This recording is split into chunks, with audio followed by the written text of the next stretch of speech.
Hello, I'm Jason of Generational News, and Liberation Day is here. It's finally arrived, and now we all get to suffer for it. So, April 2nd, Trump had his Tariff the World speech on the White House lawn, where we also sell Teslas. And I watched it all, and it was very painful.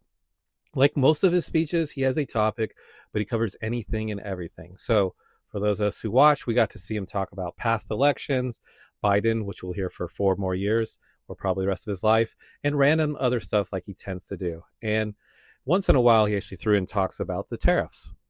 He also brought out a chart showing some of the tariff percentages for some of the 150 plus countries and also other territories. And of course, the crowd was excited because they knew nothing about tariffs or even how to spell tariffs, probably. But they love Trump. The tariffs went into effect at midnight, and the effects immediately hit the after hours trading for the stock market. The day after, Thursday, the Dow Jones Industrial Average plunged 1,500 points, and the S&P sank by 3.9%, setting both on pace for their worst day since the 2020 inflation crisis. Now, some of the country's most competitive companies also lost hundreds of billions of dollars.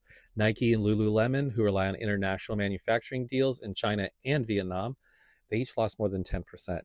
Best Buy, Target, Home Depot, they lost 5%, Apple was down 9%, and Amazon was down 7%.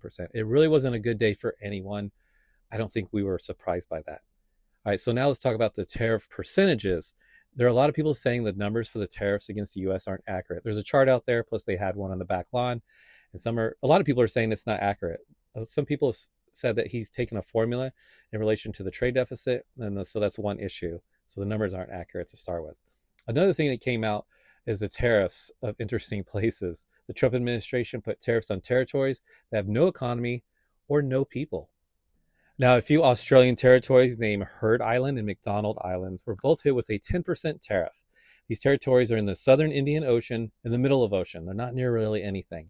And our own US CIA has their little fact book, and they describe these islands as uninhabited islands. They are listed as a UNESCO World Heritage Site, and Heard Island is 80% ice. The McDonald Islands are small and rocky, and the economy of these islands ended in 1877 when the elephant seal oil trade ended and the humans left the islands. It's been a while.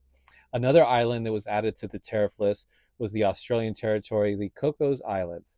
Now, this island has a population of about 600, and they do export, and about a third of their export ships to the US. They now have a 10% tariff as a reward. So we're going to punish this small community because this will make America great again.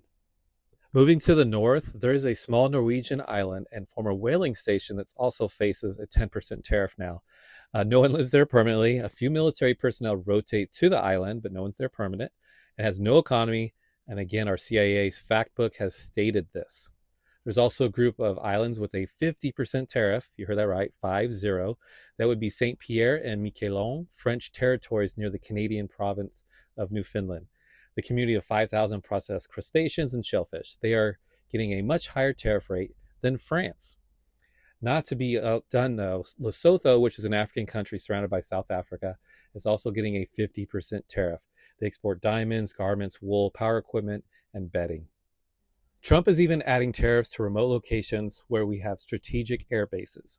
Diego Garcia, where we've been positioning our stealth bombers recently as a show of force or actual threat to Iran's possible nuclear program, we have that going on. It's a British Indian Ocean territory that holds about 3,000 U.S. military personnel and contractors, and they're getting a 10% tariff for their exports.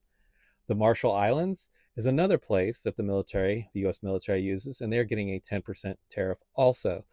This is a group of 34 atolls and islands in the North Pacific, and there's about 82,000 people in key American military installation where we do ballistic missile testing. As a retired air defense officer, I'm very familiar with the importance of the Marshall Islands for our testing. I've known people who've gone there for that. And now we're going to punish the Marshall Islands.